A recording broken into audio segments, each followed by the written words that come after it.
నిజంగానే నాట్యం చేయడం చేత కాదా? తన తండ్రి గురించి నీకు తెలుసు కదా విశాలాక్షి. మూర్ఖత్వంతో నా కూతుర్ని మనశ్శాంతిని నాకు దూరం చేశాడు.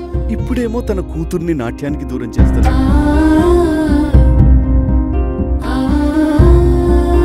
తన డాన్స్ విషయంలో మీరు చాలా కటువుగా ఉన్నట్టు అనిపిస్తుంది.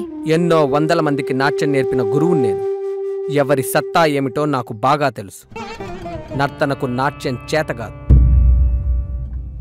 అసలు నాట్యం అంటే ఏంటో తెలుసా? గజ్జల గల్లుగొల్లుమనే శబ్దంతో మనసు ఉరకలు వెయ్యాలి, జతులతో జతవ్వాలి. నీలోని ప్రతి భాగం అణువణువు నాట్యం కోసం పరితపించాలి.